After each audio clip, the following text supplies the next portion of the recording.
Hello नमस्कार दोस्तों, एक बार फिर से स्वागत है आपका अपने यूट्यूब चैनल स्टडी 54 मैनपुरी में। डियर फ्रेंड्स, आज है 2 फरवरी और 2 फरवरी से जितने भी इम्पोर्टेंट क्वेश्चन बन सकते हैं उन पर आज हम लोग डिस्कस करेंगे। तो चलते हैं आज के पहले क्वेश्चन पर।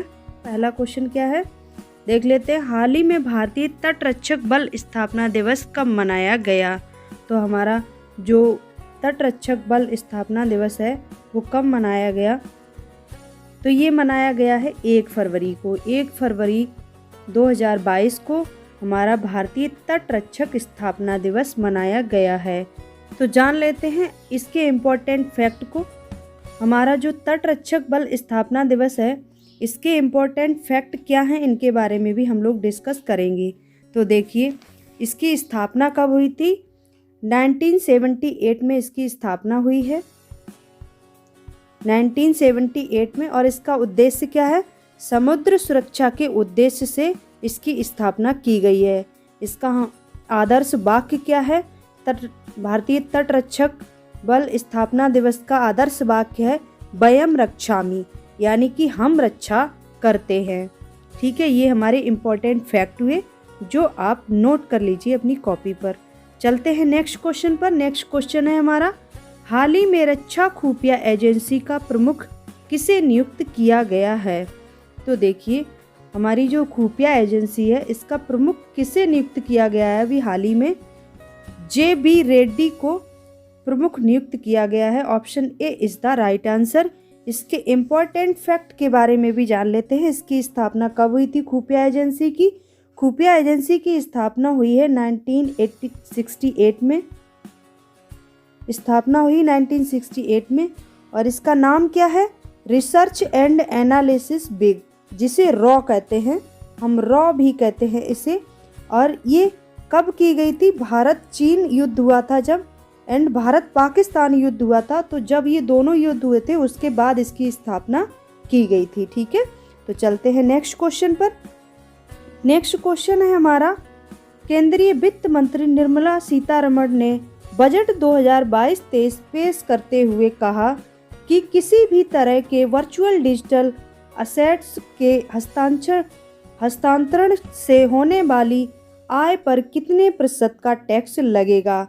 तो देखिए, कितने प्रतिशत का टैक्स लगेगा? 30%, यानी कि option B is the right answer. Okay, चलते हैं नेक्स्ट क्वेश्चन पर। नेक्स्ट क्वेश्चन क्या है? केंद्रीय वित्त मंत्री निर्मला सीतारमण ने बजट 2022-23 पेश करते हुए बताया कि किसी वर्ष की वित्त वर्ष 2023 में कितने किलोमीटर का हाईवे तैयार किया जाएगा? तो कितने किलोमीटर का हाईवे तैयार किया जाएगा? 25,000 किलोमीटर का हाईवे तैयार किया जाएगा, यानी कि option C is the right answer. ठीक है, अब इसके हम इम्पोर्टेंट फैक्ट भी जान लेते हैं क्या है। देखिए, हमारा सबसे लंबा राष्ट्रीय राजमार्ग क्या है, यानी कि सबसे लंबा हाईवे कौन सा है? NH-44। एंड सबसे छोटा क्या है? छोटा भी आप लिखेंगे, छोटा है हमारा NH-548। ये कहाँ से कहाँ तक है? NH-44 श्रीनगर से कन्याकुमारी तक है। और ये हमारा कहाँ से कहाँ तक है? ये हमारा मुंबई में है, जो कितना है? 5 किलोमीटर दूरी का ये हमारा हाईवे है, जो सबसे छोटा माना गया है। ठीक है, तो ये हमारे इम्पोर्टेंट फैक्ट हुए। अब हम लोग चलते हैं अपने नेक्स्ट क्वेश्चन पर। नेक्स्ट क्वेश्चन है हमारा, केंद्रीय वित्त मंत्री निर्मला सीतारमण ने किस साल सबसे लंबा बजट भाषण दिया था? तो किस साल दिया था सबसे लंबा बजट भाषण? 2020 में इन्होंने सबसे लंबा दिया था। टाइमिंग कितनी रही थी? टाइमिंग थी 2 घंटे 40 मिनट। आप इसे लिख लीजिए, क्वेश्चन ये भी बन सकता है। 2 घंटे 40 मिनट का इन्होंने भाषण दिया था सबसे लंबा। और अभी जो हमारा कल बजट पेश हुआ है उसमें इन्होंने 2022 में कितने मिनट का दिया है? ओनली इन्होंने 90 मिनट का भाषण दिया है। तो आप ये भी लिखेंगे, ये भी एग्जाम के पॉइंट ऑफ व्यू से इम्पोर्टेंट हो जाता है। ठीक है, चलते हैं नेक्स्ट क्वेश्चन पर। नेक्स्ट क्वेश्चन है हमारा, वित्त मंत्री निर्मला सीतारमण के अनुसार अगले 3 साल में कितने वंदे भारत ट्रेनों का निर्माण व विकास किया जाएगा? तो देखिए कितनी ट्रेनों का निर्माण व विकास किया जाएगा? 400, यानी कि option D is the right answer. अब देखिए हम लोग इसके इम्पॉर्टेंट फैक्ट के बारे में भी जान लेते हैं।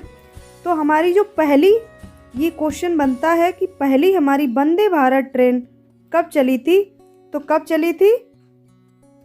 हमारी 2019 में ये चली थी। और कहाँ से कहाँ तक चली थी? न्यू दिल्ली से वाराणसी तक चली थी। ठीक है, न्यू दिल्ली से वाराणसी के लिए 2019 में सबसे पहली वंदे भारत ट्रेन चली थी। ठीक है, तो ये हमारा इम्पोर्टेंट पॉइंट हुआ इसका।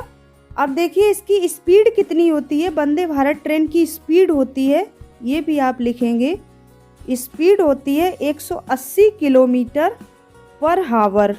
ओके, ये फैक्ट भी आप अपनी कॉपी पर नोट करेंगे। नेक्स्ट चलते हैं। नेक्स्ट क्वेश्चन क्या है हमारा? वित्त मंत्री निर्मला सीतारमण ने बताया कि पीएम ई विद्या के 1 क्लास 1 टीवी चैनल कार्यक्रम को 12 से कितने टीवी चैनलों तक बढ़ाया जाएगा? तो कितने चैनल कर दिए गए हैं अब? 200। ठीक है, पहले कितने थे? 12 थे, अब कितने कर दिए हैं? 200 कर दिए हैं, यानी कि option A is the right answer. अब हम लोग जान लेते हैं जो हमारा पीएम ई विद्या ये है क्या, इसका इम्पोर्टेंट फैक्ट क्या है? पीएम ई विद्या हमारा है क्या ये?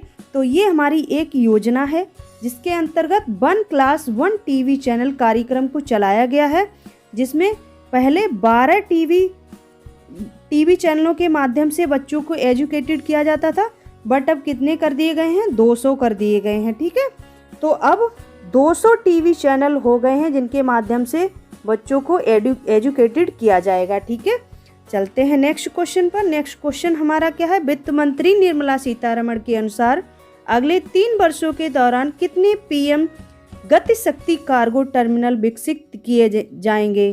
तो कितने? देखिए ये एग्जाम के पॉइंट ऑफ व्यू से क्वेश्चन बहुत ही ज़्यादा इम्पोर्टेंट है, क्योंकि कितने क्या दिया है? पीएम गति शक्ति कार्गो टर्मिनल। तो ये हमारा कितने कर दिए गए हैं? कितने किए जाएंगे? 100 किए जाएंगे। पीएम गति शक्ति टर्मिनल हमारे 100 तैयार किए जाएंगे, निर्मला सीतारमण ने कल के बजट में बताया है। ठीक है, अब इसका इम्पोर्टेंट फैक्ट जान लेते हैं। पीएम गति शक्ति एक मास्टर प्लान है, ठीक है, जिसके अंतर्गत कार्गो टर्मिनल बनाए जाएंगे। कितने बनाए जाएंगे? 100 बनाए जाएंगे। ये कार्गो टर्मिनल होता क्या है इसके बारे में भी आपको बता देते हैं। ये एक्चुअल में होता क्या है? सड़क परिवहन, रेल परिवहन और हवाई के माध्यम से जो भी हमारा आयात निर्यात होता है, और बंदरगाह के माध्यम से होता है, जल परिवहन के माध्यम से हो रहा है, या फिर लॉजिस्टिक के माध्यम से हो रहा है। तो ये इन सारी चीज़ों का क्या है? ये एक इंफ्रास्ट्रक्चर बनाया गया है। ठीक है, ये 7 टाइप के जितने भी हमारे आयात या निर्यात करने के माध्यम हैं, उनका ये क्या है? एक इंफ्रास्ट्रक्चर है। ठीक है, तो चलते हैं नेक्स्ट क्वेश्चन पर। नेक्स्ट क्वेश्चन हमारा क्या है? प्रधानमंत्री गति शक्ति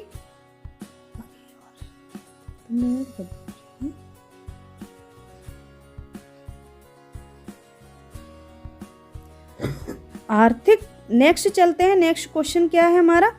आर्थिक सर्वेक्षण 31 जनवरी 2022 को जारी किया गया, जिसमें इस साल जीडीपी वृद्धि दर का अनुमान कितने प्रतिशत रखा गया है?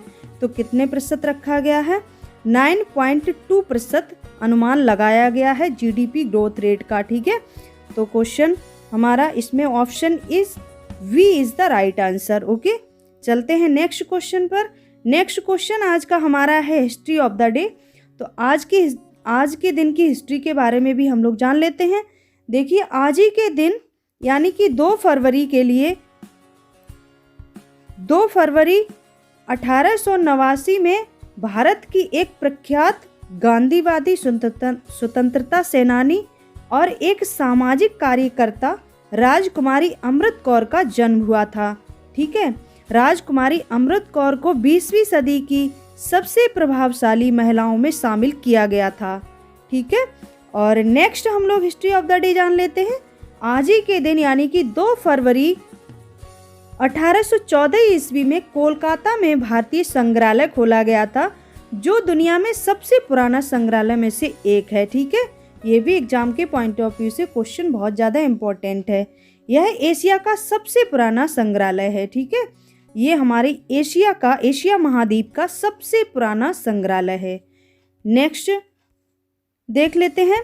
आज मैंने आपके लिए कुछ मोटिवेशनल इम्पोर्टेंट लाइंस ली हैं। कौन सी हैं? सामने हो मंजिल तो रास्ते न मोड़ना, जो भी मन में हो वो सपना न तोड़ना, कदम कदम पे मिलेंगी मुश्किल आपको, बस सितारे चुनने के लिए जमी मत छोड़ना। डियर फ्रेंड्स, तो आज के लिए इतना ही रखते हैं। और अगर डियर फ्रेंड्स आप मेरे चैनल पर नए हैं तो प्लीज़ मेरे चैनल को सब्सक्राइब कीजिए। एंड अगर आपको मेरे वीडियो हेल्पफुल लगते हैं तो अपने फ्रेंड सर्कल में ज़रूर शेयर कीजिए और लाइक और कमेंट करना बिल्कुल ना भूलिए। तो मिलते हैं नेक्स्ट सेशन में, तब तक के लिए नमस्कार। Have a nice day.